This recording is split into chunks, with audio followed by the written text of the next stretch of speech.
El Evangelio según Mateo.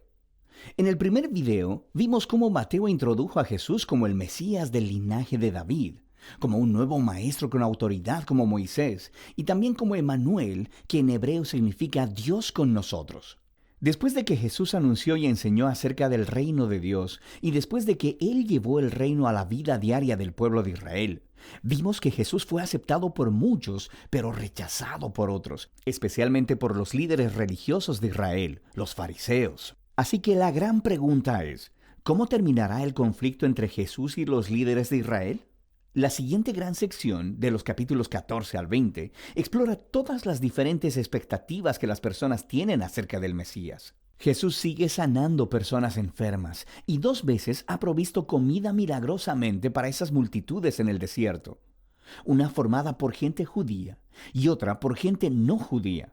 Y esta señal es muy similar a lo que Moisés hizo por Israel en el desierto. De manera que todas estas personas están muy emocionadas con Jesús. Ellos piensan que Él es el gran profeta y el Mesías, pero no así los líderes religiosos.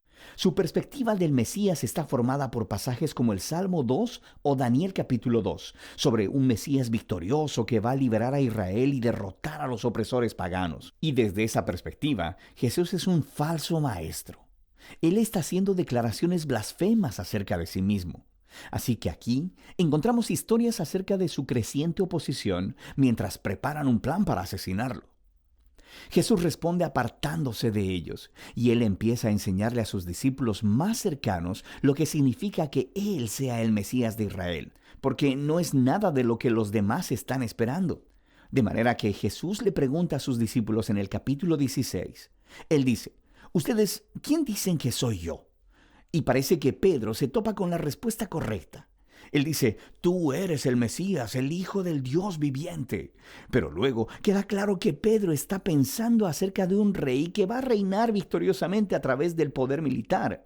Y Jesús reta a Pedro diciendo, «Sí, me convertiré en rey, pero de una manera diferente». Así que Jesús comienza a enseñarles acerca de los temas del profeta Isaías, quien dijo que el rey mesiánico sufriría y moriría por los pecados de su pueblo. Jesús se estaba posicionando a sí mismo como el rey mesiánico, que reina a través de convertirse en un siervo que entregaría su vida por Israel y las naciones.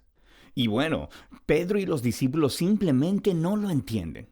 Así que Jesús entra al cuarto bloque de enseñanza, seguido después por otra serie de enseñanzas. Y estas se tratan de la naturaleza del reino mesiánico de Jesús puesto de cabeza, el cual pone al revés todos nuestros sistemas de valores. Así que en la comunidad del rey siervo, ganas honor al servir a otros en lugar de vengarte, y perdonas y haces el bien a tus enemigos. Y en el reino de Jesús obtienes verdadera riqueza al entregar tu riqueza a los pobres. Para seguir al Mesías siervo, debes convertirte tú mismo en un siervo. En la siguiente sección vemos a los 2 reinos chocar, el reino de Jesús y el de los líderes de Israel. Jesús llega a Jerusalén por la Pascua montado en un burro, y las multitudes están adorándolo como el Mesías. Inmediatamente, Jesús marcha al atrio del templo y hace un gran alboroto que interrumpe los sacrificios diarios. Aquí, sus acciones hablan más fuerte que sus palabras. Como el rey de Israel, Jesús estaba ejerciendo su autoridad real sobre el templo, el lugar en el que Dios e Israel se encontraban. Y en la perspectiva de Jesús, el templo había sido puesto en juego por la hipocresía de los líderes de Israel. Así que aquí, Él está retando su autoridad, y naturalmente, ellos se ofenden profundamente. Ellos intentan atrapar a Jesús y humillarlo en un debate público, pero fracasan, por lo que al final determinan asesinarlo. Como respuesta, Jesús da su último bloque de enseñanza. Primero ofrece una apasionada crítica de los fariseos y su hipocresía, y luego, Él se lamenta sobre Jerusalén y su rechazo a Dios y a su reino. Luego Jesús se aparta con los discípulos y les empieza a decir lo que va a suceder. Él será ejecutado por esos líderes, pero al hacerlo, ellos cavarán su propia tumba, porque en lugar de aceptar el camino del reino pacífico de Jesús, ellos tomarán el camino de la rebelión contra Roma, y así Jerusalén y su templo serán destruidos. Pero Jesús dice que ese no es el final de la historia. Él será vindicado después de su muerte a través de su resurrección, Y un día Él regresará a establecer su reino sobre todas las naciones. Mientras tanto, los discípulos deben mantenerse alerta y comprometidos con anunciar a Jesús y su reino, y extender las buenas nuevas. Y con todo esto resonando en los oídos de los discípulos, la historia llega a su punto culminante. Esa noche, Jesús aparta a los discípulos y celebra la Pascua con ellos. La Pascua vuelve a contar la historia de la liberación de Israel de la esclavitud, a través de la muerte del Cordero de la Pascua.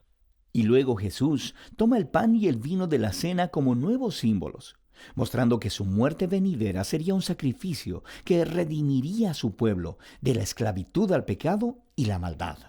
Después de la cena, Jesús es arrestado y puesto en juicio delante del Sanedrín, el concilio de los líderes judíos. Y ellos rechazan su declaración de que es el Mesías, lo acusan de blasfemia contra Dios. Entonces Jesús es llevado delante de Pilato, el gobernador romano, quien piensa que Jesús es inocente, pero cede ante la presión de los líderes judíos y sentencia a Jesús a muerte por crucifixión.